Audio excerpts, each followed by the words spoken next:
Shalom, shalom et paix à Christ. Na bien-aimé nyonso oyo bakolanda biso na nzalite ya oyo partout esika bakolanda lite ya oyo tikete kimia na kolo spe bolingo na ye ezala likolo ya moko na bino kolo Yesu ayeba na kopambola bino azala favorable. Topesi merci pour tout à aussi c'est déjà 4e chapitre na ngolu ya Nzambe lelo tozo banda 5e chapitre tozo tambola na ye malembe kino tokende kosilisa oyo ezali étude na biso likolo ya livre ya Cantique des Cantiques. Que le Seigneur Jésus-Christ vous soit favorable. Tolobaki soki mitune ezali ba numéro na ezali plus 243 99 88 77 333. Monsieur ezali plus 243 84 22 64 114. Soko bengi biso na numéro wana totine so message vocal na WhatsApp tukoyeba na ko répondre bino. Kolo Yesu azwa lokumpe apambola moko na moko. Tolobi ke ba makambo tozoloba toza ko pesa penser en général toza ko résumer tozo kota nango en détail pendant la nyonso te poso tokota en détail en tout cas ekozwa biso ta ebele kosilisa yango lelo te. Que le Seigneur Jésus-Christ apambola biso toyebi ete Nzambe aza malamu na bolingo na ye akoyeba na kokontinue musala oyo biso tozosala te sika tokosuka ye akoyeba na kokontinue travail na kati na biso kolo sapambola biso tobondeli. Seigneur Jésus topesi merci pour ce temps. Bénis ce temps, parle-nous, éclaire-nous par ta parole au nom de Jésus. Amen. Na kosenga bolimbisa bolimbisa posika to fandi je crois beaucoup kama kelele bolimbisa bibike na Kinshasa ba mapango sika to fandi ba réalité mususu toza mipaya te na yango toyebi yango malamu tosengi bolimbisi nkolonkola kosunga na ngolu na ya kopesa mbongo ya kozwa bisika oya biso mo ya kofanda kofutela te alors d'autres choses kozala te mais ba mapango ya kofutela et puis ba mapango na biso forme za na Kinshasa. Voilà pourquoi nous nous excusons eza makambo ya côté. Que le Seigneur nous bénisse. Ceux qui boki makelele en tout cas toza ko s'excuser bo limbisa biso eza faute na biso te eza sika to fandinde eza bongo. Cantique des Cantiques chapitre 5 verset 2. J'étais endormi mais mon cœur veillait. C'est la voix de mon bien-aimé qui frappe. Ouvre-moi ma sœur, ma fiancée, ma colombe parfaite, car ma tête est couverte de rosée. Mes boucles sont pleines de gouttes de la nuit. J'ai ôté ma tunique, comment la remettrai-je? J'ai lavé mes pieds, comment les salirai-je? Mon bien-aimé a passé la main par la fenêtre et mes entrailles se sont émises pour lui. Je me suis levé pour ouvrir à mon bien-aimé et de mes mains a dégoûté la myrrhe. De mes doigts, la myrrhe répandue sur la poignée du verrou. J'ai ouvert à mon bien-aimé, mais mon bien-aimé s'en était allé. Il avait disparu, j'étais hors de moi quand il me parlait. Je l'ai cherché, je ne l'ai pas trouvé. Je l'ai appelé et il ne m'a pas répondu. Les gardes qui font la ronde dans la ville m'ont rencontré. Ils m'ont frappé, ils m'ont blessé. Ils m'ont enlevé mon voile, les gardes de mire. Je vous conjure, fille de Jérusalem, si vous trouvez mon bien-aimé, que lui dirai-je que je suis malade d'amour. Gloire au Seigneur Jésus-Christ. Ok. Moi si oyo abimakana baspe mibale. Toyebi ke la silamite eza na place moko lobelaka ecclesia mais par rapport à contexte oyo la silamite azolobela sur la maison d'Israël. Awa, la silamite alobela Israël. Abi, j'étais endormi mais mon cœur veillait. C'est pour dire que alalaki abandaki kozela mobali. Or, muto abandaki kozela mobali to l'époux, c'était Israël. Israël nde abandaki kozela mobali ezalaki biso bikolo te. c'est Israël qui attendait l'époux. Wana même Sokotali na mukanda ya Jean. En tout cas, je m'excuse. Veuillez vraiment nous pardonner pour supporter pour makele bozoyoka. Ce que Zokota. En tout cas, je m'excuse. Jean chapitre 1 verset 45. Philippe racontant Nathanaël, elle dit: nous avons trouvé celui de qui Moïse a écrit dans la loi et dont les prophètes ont parlé, Jésus de Nazareth, fils de Joseph. Donc Israël, bazalaki na tante, bazalaki causé la mobali. Il attendait le Christ. Mais tandis que nous, biso, tozalaki na eloko wana, attention, tozana ba voler aspect par aspect. Tant bazolo ba pendant la nuit, c'est pour dire que l'arrivée de Christ nde ezalaka jour. La nuit est le temps de la loi, les prophètes et les psaumes. Mais l'arrivée de Jésus, c'est ça l'arrivée du jour, le soleil au téléma. Luc chapitre 1 verset 78. Grâce aux entrailles de la miséricorde de notre Dieu, en vertu de laquelle le soleil levant nous a visités d'en-haut. Donc l'arrivée, il y a Jésus, c'est ça le soleil. Moi, si à l'obi, nalalaki, mais mon cœur veillé. Les cœurs ont veillé, oyo, c'est ça les sacerdoces, mon thème ya peuple.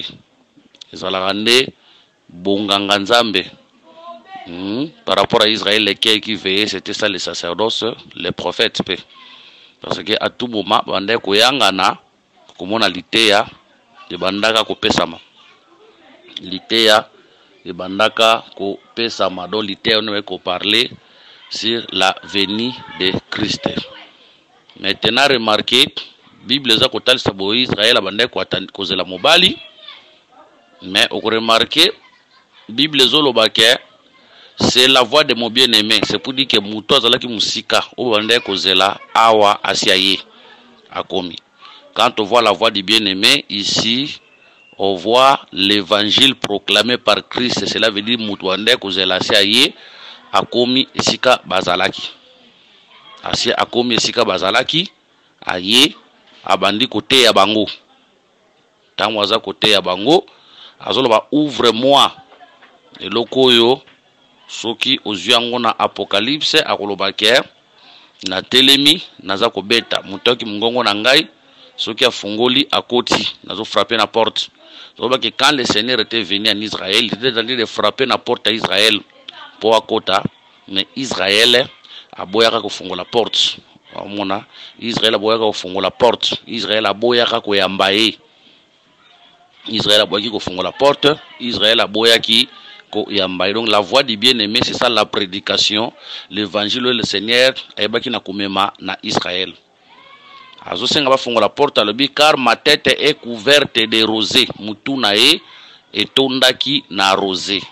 Quand on voit la rosée, écoutez, kende na mukanda ya Proverbe, chapitre 19, verset 10. Proverbe, chapitre 19, verset 12. La colère du roi est comme le rugissement des lions et sa faveur est comme la rosée sur l'herbe. C'est pour dire que quand on voit la rosée, on voit la grâce. Les autres, c'est les seigneurs, Oyayaki Nangolu, et pas la maison d'Israël. Luc chapitre 4. Luc chapitre 4, verset. Tu expliques dans Rosé, Liboso, le kola Ngolu, par rapport à Proverbe 19, 10. Tu expliques sous Rosé, le kola le Saint-Esprit, par rapport à Luc chapitre 4, verset 18. L'Esprit du Seigneur est sur moi. Je serai une main pour annoncer une bonne nouvelle aux pauvres. Donc, le Seigneur a un abiloko mi balé, la maison d'Israël. Ah, wana kolonda yaki na maison d'Israël ayaki na ngolu, non seulement ayaki na ngolu, azalaki pe revêti na mo limo mo santu. Voilà, nde oui le kola mutu na rosé wana. Parce que tu expliquer rosé comme la faveur, Proverbe 19 10, tu expliquer pe rosé comme le Saint-Esprit. Là, nous sommes dans les livres de Genèse. C'est car Bible zoba que Dieu te donne les mers dont du ciel, la rosée, c'est pour dire que la rosée comme les mers du ciel, c'est le Saint-Esprit. Ok. Toujours verset 3. J'ai ôté matinique, comment la remettrai-je? C'est pour dire que tant Nzamba ye akutaki Israël azalaki na tiniki te. Israël azalaki ni alongolaki tiniki na ye. Tiniki oyo Israël alongolaki ezalaki nini? Là tozui mukanda. Oh, je cherche une écriture s'il vous plaît. Tozui mukanda ya Matthieu chapitre 15. Tozui tobandina verset 3. Il leur dit, et vous, pourquoi transgressez-vous les commandements de Dieu au profit de votre tradition? Car Dieu a dit, honore ton père et ta mère, et celui qui maudira son père ou sa mère sera puni de mort. Mais vous, vous dites, celui qui dira son père ou à sa mère, c'est dont j'aurais assisté. Tine Nazur, verset 6. Vous annulez ainsi la parole de Dieu au profit de votre tradition. Donc, quand le Seigneur était venu, Akutaka Israël a abandonné Mobeko. Israël a ébi na kokangama na ba tradition na ba coutume. De ça ôté la tunique. Abi j'ai lavé mes pieds, comment les salirai-je? Donc akuti Israël awa. Donc ils ont dit que moi si abanako c'est la mobile azela mon comme mobile zo mela amati ko lambe to longo bilambat tanga longo bilamba asukoli makolo avant de kolambetu ndazolo bake na ebi na ko ôté na ebi na ko sukola makolo na ngai lolenge nini na koyeba su kosalir makolo na ngai. Là nous prenons Proverbe chapitre 30 verset 12. Proverbe 30 12, il est une race qui se croit pire et qui n'est pas lavée de sa souillure. Quand le Seigneur était venu, Israël a zoboya ko recevoir yé. Israël se croyait pire à cause de sacrifice il se croyait pire. Voilà pourquoi il refusait les sacerdoces que le Seigneur avait amenés. Bunganga nzambo nzamba yaki nango Israël aboyaki koyamba le Seigneur. Verset 4. Mon bien-aimé a passé la main par la fenêtre et mes entrailles se sont émis pour lui. C'est pour dire que tant bien-aimé a se présenté na porte. Abeti na porte baboy koyamba ye. Il faut que Alex Aloboko na nzela ya mir. Que le Seigneur nous bénisse. S'il vous plaît. Fonazonga Mwasima Awa na verset 2 balobi. Mes boucles sont pleines de gouttes de la nuit. Mes boucles bazolo bawa eza suki ya kokanga. Exemple lokola suki ya Samso, ndenge suki ya Samso ezalaki bloqué, ezalaki lié liboke esika moko. Donc les boucles eza etoni sami na ba rosé eza suki ya mobile. C'est pour dire que quand les bien-aimés étaient venus, suki ne ezalaki ya kofungwa mate, suki na ezalaki ya kokanga. Or, n'oubliez pas, quand on parle de la chevelure, on voit aussi la gloire. C'est pour dire que le Seigneur n'a premier venu, il était voilé. À Bomba Kikembo, il était voilé dans la maison d'Israël. Aïe, mais Ayaki Loko, l'Anzambete, Loko, la Moutou, il était voilé. Voilà pourquoi quand Israël bazo talae, on dit maté que Azanzambe. Isaïe 53 lobby, il était ni beauté, sans éclat ni beauté pour ne pas tirer nos regards. Donc, et là, c'est que Moutou Azanzambe, la Moutou, mais cependant, c'était tout un Dieu, ouais, qui n'a qu'à se voiler. Matthieu 13, 34 à 35. Voilà pourquoi il parlait en parabole. Il parlait en parabole. Voilà pourquoi Israël a coca qui koyambaïté. Que le Seigneur nous bénisse. Verset 4. Mon bien-aimé a passé la main par la fenêtre et mes entrailles se sont émis pour lui. Et loko yo et otal sakakake. Quand le Seigneur a eu nanzela à porte. Mais nanzela à porte. Israël à reconnaître il devait passer par la fenêtre. La fenêtre, tout expliqué qu'il y a déjà dans Cantique de Cantique chapitre 2 que fenêtre l'obéla capé l'icolo sur les prophètes. Pourquoi nous disons cela? Parce que vous remarquez Noé avant aeba na kofungola oyo ezalaki porte ya arche. Premièrement il utilisait la fenêtre. La lumière entre par la fenêtre, mais ezalaki lumière moko insuffisante puis bazalaka na kati arche. Maintenant porte kofungwama nde batu bakobima na kati ya porte, donc batu lumière à makasi koya et puis batu bakobima na kati ya arche. Or la porte représente aussi les prophètes. Une certaine lumière, mais peuple azalaka na kati esclavagisme. Mais quand la porte est venue, je suis la porte de brebis, nde lumière à makasi et peuple bina kobima na kati esclavagisme. Koyeba kolekisa loboko na nzela ya fenêtre Ils ont rappelé Israël par les prophètes. Ils ont rappelé Israël par les prophètes. Jean chapitre 5, verset 39. Vous sondez les Écritures parce que vous pensez avoir en elles la vie éternelle. Ce sont elles qui rendent des témoignages de moi. C'est pour dire que Nzambe et Sengela qui a se servir aussi dans l'Écriture, dans les prophètes, pour que Israël a comprendre. Mais vous remarquez que Israël a comprendre que les Seigneur nous bénisse. Ah, attends, j'ai passé la main par la fenêtre. Mon bien aimé a passé la main par et mes entrailles se sont émis. C'est une façon que Israël a eu, on dirait tant à l'église le bord de la fenêtre. Moi, si ayo qui passe, et ça façon que prendre une conscience. Mais nous disons jusqu'à présent, Israël n'a pas encore pris conscience que le Messie était venu. Ajoutant nos conscience de que le Seigneur a acquis conscience ouana à kozwaka yango après l'enlèvement de l'église mais le loté. Que le Seigneur bénisse. À kozwaka conscience ouana donc ti le loi yebati ke nzamba yaka. Conscience ouana akoya kozwaka yango après l'enlèvement de l'église le loté. Dans verset 5. Je me suis levé pour ouvrir à mon bien-aimé et de mes mains à dégoûter la mire de mes doigts, la mire répandue sur la poignée du verrou. Awa tolobi boé. Moi, c'est telemi pour affongoler la mobile, mais na maboko na ye azalaki na mire. Skoyo, nous disons que miro azalaki na yango nde e empêché qui est mobile na sens nini. Tolobi ke omoni ba verrou oya tangu ya kala ezalaka lokwa ya mabende ya rendre. C'est pour dire que tangu asimi yango na mafuta, nous disons ici que mafuta wana webandaki ko patiner na porte de ko pese retard ayebana ko fungola mobile porte. Mafuta wana nous interprétons cela ici comme l'enseignement de la loi. Nous interprétons cela comme l'enseignement de la loi parce que vous remarquez Esther, il fallait qu'il peut ça la ba mir ba mafuta pour na ko préparer na mobile. Esther lokola l'église, l'enseignement de Kosunga Biso, tout se préparer pour la rencontre mobile, c'est l'enseignement de la grâce. Mais cette femme ici, comme Israël, l'enseignement c'était l'enseignement de la loi. Que le Seigneur nous bénisse. C'était l'enseignement de la loi.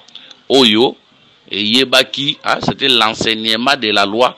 Yebaki n'a qu'à empêcher Israël à recevoir le Seigneur. Et ça, enseignement, Oyo, et puis ça, Israël, retard, il y a qu'on reconnaître le Seigneur.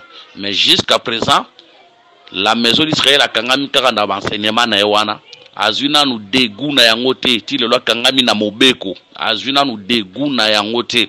Mais il arrivera un temps, na grande tribulation, il arrivera un temps, quand il passera na ba douleur, na kata ba passe ya ndenge na ndenge, d'égalité ya wane kuya, afin que le Seigneur aille bana ko manifester l'ité ya solo.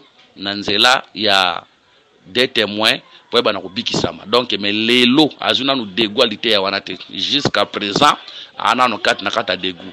Tango enlèvement de l'église ko talisama toko kende nde Israël ko zwaka dégoût ya lité ya wana po ya mbalité ya solo nanzela ya lité ya des témoins. Verset 6. J'ai ouvert à mon bien-aimé mais mon bien-aimé ça n'était allé. Il avait disparu. J'étais hors de moi quand il me parlait. Je l'ai cherché et je ne l'ai pas trouvé. Je l'ai appelé et il ne m'a point répondu. Alors, c'est pour dire que quand le Seigneur était venu, les 3 ans et demi à Seigneur dans le ministère Nakata Israël, Israël, est-ce qu'elle va comprendre? Est-ce qu'elle va comprendre que Nzambe, Yeyo, Ayeko Lukangai, est-ce qu'elle va comprendre? Hein? Mais tant qu'on ouvre la porte, là, il est trop tard. Il est assis accueilli. Remarquez, Eloko Esaïe Azoloba, Esaïe chapitre 50, verset 2, la Bible dit, je suis venu, pourquoi n'y a-t-il personne? J'ai appelé, pourquoi personne n'a-t-il répondu? Omoni, abi nayaki po na nini, mutu azala kite. Na bengi po ni mutu a réponda kite. Oezo talisa comment le Seigneur était venu, mais azalaki rejeté. Et tel ça comment le Seigneur était venu, mais le Seigneur était rejeté. Jean chapitre 1, verset 12 à 13. Elle est venue chez les siens, mais les siens ne l'ont point reçu. Ça veut dire qu'elle est venue chez les siens. Et là, par rapport à mon français, la parole est au féminin. Yango elle wana ezotalisa ke la parole. Donc le Seigneur ayaki et pas ya ba oya ye, mais ba oyo ya ye ba yebaki na koyamba yete. Psaume chapitre 69, verset 9 à 10. le Seigneur akoloba, je suis devenu comme un étranger pour le fils de ma mère. Hein? Le Seigneur aye, mais bakutika la koyamba yeti. Ozomona, bakutika la koyamba yeti. Asko bazotalisa ke mwasi azo luki, mais atikali ko mona yeti. Attention, tozolo baboye, mwasi akoluka atikala ko mona yeti, tozui Esaïe chapitre 105 verset 1. J'ai exaucé ceux qui ne me demandaient rien. Je me suis laissé trouver par ceux qui ne me cherchaient pas. Omoni ao abi na yanoli batoyo ba senga kingate. Nami moni c'est pas bateau baluka kingate. Par rapport à Panso, c'est pour dire que Israël cherchait Dieu depuis longtemps. Mais biso to banda kuluka nzambete. Attention, ça c'est une pensée. Israël cherchait Dieu parce que Israël avait la loi écrite et les prophètes. Mais biso to ndoko luka nzambete, mais tozalaki na mobeko ya kokoma na kata mitema na biso, mais nzamba eko se révéler pas na biso. Wana c'est une pensée. Mais dans une autre pensée to kuluba ke na biso na Israël to bandaka koluka nzambe. Tango zomona na Shinea Israël azo sa la tour de Babel, ça c'était déjà une pensée que Dieu avait mis dans l'homme ayeba nakuluka mobali. Que le Seigneur nous bénisse. Mais awa tangu la silamite azoloba ke na lukiye na tikali komo na yete. Premièrement, Israël avait cherché Dieu dans l'ancienne alliance, atikala komo na yete. Biso nzamba sali biso ngolu ya komo na ye. Nzamba sali biso ngolu ya komo na ye. Ah, là nous sommes dans Romains chapitre 11 verset 7 à 8. Quoi donc? Ce qu'Israël cherche, il ne l'a pas obtenu, mais l'élection l'a obtenu, tandis que les autres ont été incrédules. C'est là qu'il est écrit, Dieu leur a donné un esprit d'assoupissement, des yeux pour ne pas voir et des oreilles pour ne pas entendre jusqu'à ce jour. Et David avait dit. Donc, Israël, Lélo, Nyonso Leka, il ne comprend rien. Même s'il cherche le Seigneur, aujourd'hui, le Seigneur est loin d'eux. Atabako Sambelaka, Ayarape Panabango, Barejeta, et donc Balosambo Nyonso, au Israël, Azosala Lélo, et que ça l'a jamais exaucé. Aujourd'hui, Israël est loin du Seigneur. Attends, que j'ai ouvert la porte, et j'ai ouvert la porte. Donc, il y a moi si à fond les portes, mais jusqu'à présent, Israël a fond la porte. A fond la porte. Conscience pesante que Nzamba qui te rejeta qui est conscience soit pesante. Mais conscience soit nekoyaka après l'enlèvement de l'église. Verset 7. Les gardes qui font la ronde dans la ville m'ont rencontré, ils m'ont frappé, ils m'ont blessé, ils m'ont enlevé mon voile, les gardes des murs. Les gardes ici représentent les prophètes. Bagardo. Prophètes, n'oubliez pas que les prophètes étaient des sentinelles. Au bandek au veillé, Nicolas Israël, Nzamba comme Ézéchiel, fils de l'homme, j'étais établi comme sentinelle. Donc les gardes étaient les sentinelles qui veillaient sur Israël. Donc expliquez moi ça clair. Dans Deutéronome chapitre 28, kuno komona Nzamba zolo baboye, soki bokosala mabe na monoko ya Moïse, je vous frapperai. Et linko tali sakaka ke Nzamba se servir na ba nation comme ba instrument pour frapper Israël, mais en vérité, ce sont les paroles des prophètes qui ont frappé Israël. Nazui, Luc chapitre 19, Luc chapitre 19, verset 41 à 45. Luc 19, 41 à 45, il est écrit, comme il approchait de la ville, Jésus, en la voyant, plaira sur elle et dit, si toi aussi au moins, en ce jour qui t'est donné, tu connaissais les choses qui appartiennent à ta paix, mais maintenant elles sont cachées à tes yeux. Il viendra sur toi des jours où tes ennemis t'enivreront, des trachées t'enfermeront et te serreront de toutes les parts. Ils te détruiront, toi et tes enfants au milieu de toi, et ils ne laisseront pas en toi pierre sur pierre parce que tu n'as pas connu le temps où tu as été visité. Ok. Remarquez tout ça, ici on a mukanda ya Osée chapitre 6. Yokandenge nzamba zoloba Osée chapitre 6 verset 4 et 5. Que ferai-je, Ephraïm? Que te ferai-je, Juda? Votre piété est comme la nuée du matin, comme la rosée qui bientôt se dissipe. Ah, tabalobi piété loko la rosée du matin, omoni ba rosée de maganatongo, ce qui mo yebimi. rosé wana esili ça lokola moto alobi kazo banga nzambe mais likambo moko ye mukie akangi chemise alobi to bunda soleil zo mo zala kwa difficulté otango ye ko banga nzambe wana esili moto za kwazo banga nzambe mais stérilité talisami akena ndako nganga agenda ko talisa to kenda ko mabota eza bo petola mi ya solo te ya lokuta. OK, verset 5. C'est pourquoi je les frapperai par les prophètes, je les tuerai par les prophètes je les tuerai par les paroles de ma bouche et mes jugements éclateront comme la lumière. Alors autant le dit que je les frapperai par les prophètes et au talisa tout simplement que ba jugement nyonso o nzambe aloba na Bible na nzela ya basakoli et koyeba na ko s'abattre sur la maison d'Israël pour ba prophète basi ba loba déjà condamnation à Israël et loba na nzela ya basakoli. Maintenant le rejet de Christ ndio sala ke maloba o nzamba loba na nzela ya basakoli et ba na ko s'abattre sur la maison d'Israël. Donc ils sont frappés aujourd'hui par rapport aux paroles des prophètes. OK. Bible le dit, les gars qui font la ronde de la ville m'ont rencontré, ils m'ont frappé, ils m'ont frappé, ils m'ont blessé. Tant que ba déchirer ngai awa mona nzambe ye mokonde muto ya déchiraka. C'est pour dire qu'Israël est déchiré aujourd'hui. Israël est déchiré du sacerdoce. Nzamba déchiré, nzamba pasoli bango kaboli bango ba panzani. Mais après l'enlèvement de l'église, akoyeba na kotonga Israël, akoyeba na kobongisa Israël, akozongisa Israël moko pe kozonga liboso na ye. Ils m'ont blessé, ils m'ont enlevé mon voile. Balongolinga voile na ngai kobosa na te voile eza kotalisa ke Israël azalaki vierge. Pour mutola taka voile azalaka vierge. Mais tant bazo longole voile, c'est pour dire que Israël aujourd'hui est considéré comme une femme prostituée. Oya sunanda kwa libala te. Oyo abenganami aza libanda ya ndaku ya libala. Zomona Israël aza libanda ya ndaku ya libala. OK.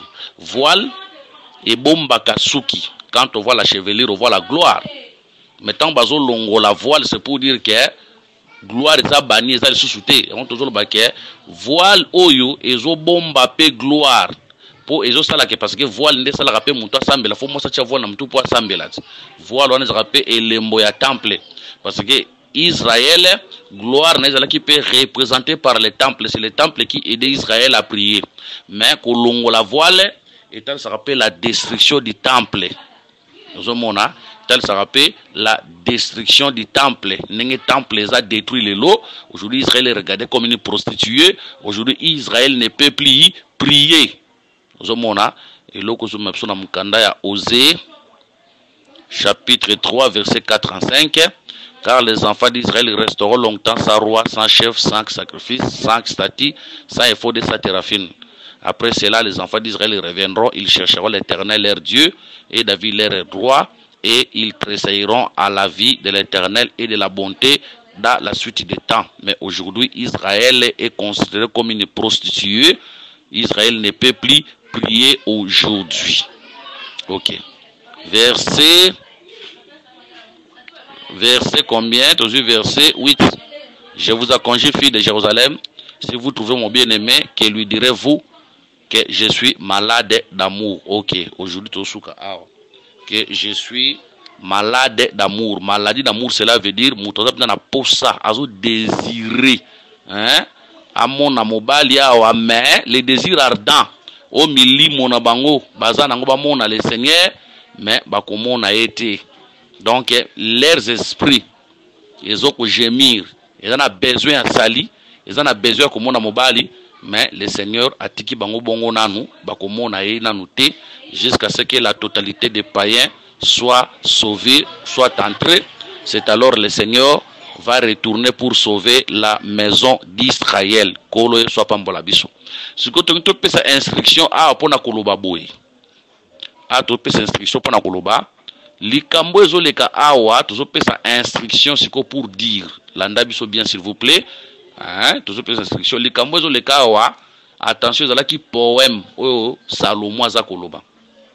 Ezala ko kotalisa ke ezala ko la mobali bolimbisa en tout cas tu peux sa penser mo pona ko sa conseil pour ma maman. eloko totalisa ke mobali azalaki na posa omoni ba langage wana mobali azalaki na besoin ya kosangana na mwasi na ye mais mwasi na ye a refusé mwasi na ye a refusé aluki na banzela nyonso mais mwasi a refusé ndelo kwande kosala ke mobali akende na ye awa nazana makambo ya nzoto nanu boye donc omoni eza makambo ya cantique de cantique eza makambo ya Salomon na mwasi na ye makambo ya bolingo na bango mais c'est là cacher la pensée de Dieu na sima makambo wana donc mobali alingai kosangana na mwasi na ye mais mwasi na ye permetaki te ndelo kosala ke mobali abima akende na ye. Là nous donnons un conseil aux mariés à nos sœurs mariées, c'est pour dire que nanda kuya libala, en tout cas je m'excuse comme prédicateur, je dois aussi conseiller nanda kuya libala ba mama il faut éviter le wabingi lokola ciseau dans le sens que papa azana besoin ya kusangana na mama lingite biloko ya bongo etindika kape mobali abima akende libanda. Ces choses là eza malamu te et comme ma obstacle et comme ma malheur na kati ya couple eza biloko mo malamu te au moins na frère nanda ko libala za na besoin asangana na mwasi na ye pour une raison quelconque au moins na aboyi akangeli ye mutema alors eloko bongo ekosala ke mobali soki abanga kanzambe te abima libanda. Ce n'est pas un bon comportement pour les enfants de Dieu. Je crois frère Pierre a pesa déjà conseil par rapport à l'Okwana parce que le ministère a le droit ya ko aider peuple na makambu nyonso. Tozo pesa écriture ko ndenge frère Paul azoloba, frère Paul alobela déjà likambo. S'il vous plaît, frère Paul alobela déjà likambo. S'il vous plaît, il faut aller peut-être na si ce n'est pas frère Paul et frère Pierre, il faut aller frère Paul. Ce qui est été, il faut aller bon. Ce qui n'a jamais été, n'a coupé sangoka kana munako. Frère Pierre, je crois ça fait frère. Azolo baboye, ne vous privez pas les uns des autres. Abi bongo. Que le Seigneur nous aide vraiment à retrouver l'écriture parce que je m'excuse, peuple de Dieu, parce que c'est très utile. Nous devons retrouver cette écriture parce que bande konabiso ebele nos sœurs bazo commettre ba erreur ebele na kati ya bandaku ya mabala. Que le Seigneur nous aide. Mais ceux qui t'ont angoté, veuillez nous supporter. Ok, t'ont angoté, mais c'est une écriture où il y qui ne vous privez pas. Vous se privez, sauf ceux qui vous ont à l'Osambo. Frère Paul, entre frère Paul et frère Pierre, mon dans le bélo kouana. Alors vous se privez, sauf ceux qui vous ont à l'Osambo. C'est pour dire que nanda libala quand papa azana besoin ya kusangana na mama ko refuser yango te. OK. Totali na 1 Corinthiens chapitre 7 verset 3. OK, verset 3 à 5 totangi. OK, 1 Corinthiens 7 3 5 que le mari rende à sa femme ce qu'il lui doit et que la femme agisse de même envers son mari. La femme n'a pas autorité sur son propre corps, mais c'est le mari, et pareillement le mari n'a pas autorité sur son propre corps, mais c'est la femme. Verset 5. Ne vous privez point l'un de l'autre si ce n'est d'un commun accord pour un temps afin de vaguer à la prière, puis retourner ensemble de peur que Satan ne vous tente par votre incontinence. Nanda kwa libala, papa zana poussa mama boy.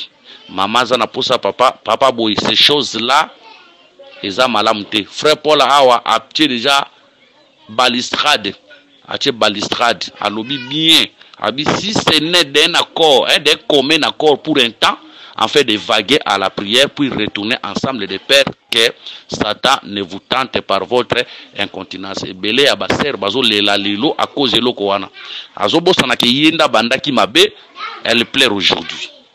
Que le Seigneur Jésus-Christ nous bénisse. Nous avons l'obligation d'aider nos sœurs, d'aider les mariés, afin que va malam nanda kwa libala kole Yesu a pambola moko na moko. Je crois de vous diviser Cantique de Cantique chapitre 5 na deux parties. Deuxième partie, tout va continuer prochainement. Tout si c'est un outil na souka. S'il y a des questions, bah numéro 9 chez Ali, plus 243 99 88 77 333. Monsieur Ali, plus 243 84 22 64 114. Aussi, c'est pour nous bondir là. Seigneur, nous te rendons grâce parce que tu es bien à Kolobanatina Nayo. Je recommande ton peuple entre tes saintes mains. De connaissance soit qu'il était au Yandimi, en Otikete Bolam Nayo et accompagné. Seigneur, je prie pour mon frère et ma sœur qui est malade. Laisse que ta main puissante puisse lui visiter. Yesu Nzambe d'abord moi accorde la guérison à mon frère et ma sœur qui est malade au nom de Jésus. Je recommande mon frère et ma sœur ont un problème beaucoup difficile na kata vie na e a luka solution aux solution te accorde-le la solution au nom de Jésus. Paix sa solution et pas likambo etelebeli mon frère et ma sœur. Complication ou etelebeli mon frère et ma sœur na fuka misi yango na kombo na Yesu. Problème ou etelebeli mon frère et ma sœur aussi le kimia na pas mêlé yango na kombo na Yesu. Zala Nzambe ko accorder solution pe kimia dans la vie de mon frère et de ma sœur au nom de Jésus. Tolobi amen. Tokutani prochainement na 18e séance. Que le Seigneur Jésus-Christ vous bénisse.